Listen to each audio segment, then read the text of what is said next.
एक बार की बात है, एक शेरनी ने जंगल में एक बच्चे को जन्म दिया और जन्म देते ही वो उसी जगह पर मर गई। उतने में उधर से कई सारी भेड़ गुजर रही थी। वो शेर का बच्चा जिसने अभी अभी दुनिया में कदम रखा था, वो उन भेड़ों के साथ मिलकर चला गया।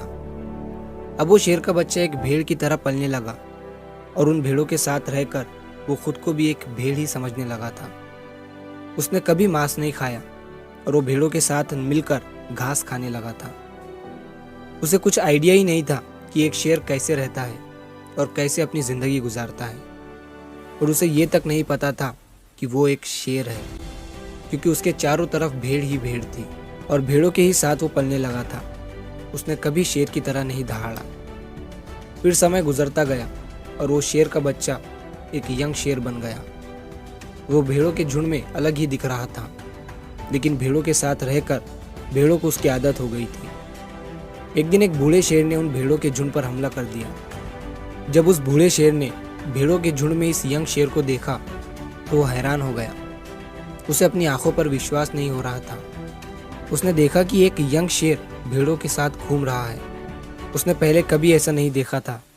वो ये भूल गया कि वो वहां पर भेड़ों को पकड़ने आया था। उसने सोचा कि वो उस शेर से बात करेगा और पूछेगा कि ये सब क्या हो रहा है। उस बूढ़े शेर ने भेड़ों के झुंड पर फिर से हमला किया उस शेर को पकड़ने के लिए।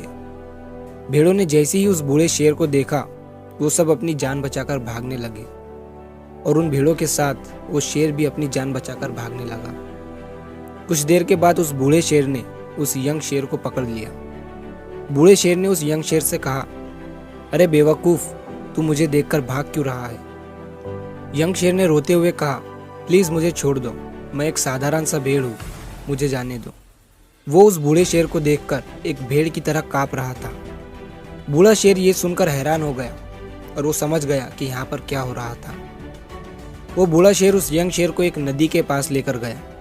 यंग शेर वहां से भागने की कोशिश कर रहा था, लेकिन बूढ़े शेर ने उसे नदी की तरफ धकेलते हुए कहा कि अपने आप को इस पानी में देखो। नदी का पानी पूरी तरह से शांत था। बूढ़े शेर ने यंग शेर से कहा कि अपने फेस को इस नदी में देखो और मेरे फेस को देखो, अपनी बॉडी को इस नदी में देखो और मेरी बॉडी को देखो। उस यंग शेर ने डरते हुए अपना फेस नदी में देखा और जैसे ही उसने अपना फेस नदी में देखा तो वो हैरान हो गया। उसने देखा कि वो एक भेड़ की तरह नहीं बल्कि एक शेर की तरह दिखता है। वो रियलिटी को समझ गया कि वो एक भेड़ नहीं बल्कि एक शेर है, और एक सेकंड के अंदर ही उसने एक शेर की तरह दहाड़ा। उसकी दहाड़ सुनकर पूरा जंगल कांप गया। उसने अपने आप को पहचान लिया, अपनी पावर्स को पहचान लिया, और तभी उसने अपने आप में एक ऐसी एनर्जी महसूस की जो उसने आज से पहले कभी नहीं की थी। फिर उसने सोचा कि एक भेड़ की तरह जीना रियलिटी नहीं थी, वो सिर्फ एक मेंटली कंसेप्ट था, और अब वो रियलिटी को जान चुका था। इस कहानी से बहुत ही डीप मैसेज निकलकर सामने आता है। अपने अंदर से उस वीकनेस को निकालो जो आपके अंदर झूठ बोल बोल कर बैठा दी गई है। आप भी एक शेर की तरह हो जो भेड़ों के बीच फंस चुके हो। आपके आसपास जितने भी लोग हैं वो आपको ये फील कराते हैं कि आप अपनी लाइफ में कुछ नहीं कर सकते हो, क्योंकि कहीं ना कहीं आप भी उनके साथ रह रहकर उनकी ही तरह बनने की कोशिश करते हैं। आपको इस भीड़ से अलग खड़े रहना है और अपनी पोटेंशियल, अपनी पावर्स, अपनी एबिलिटी को पहचानना है।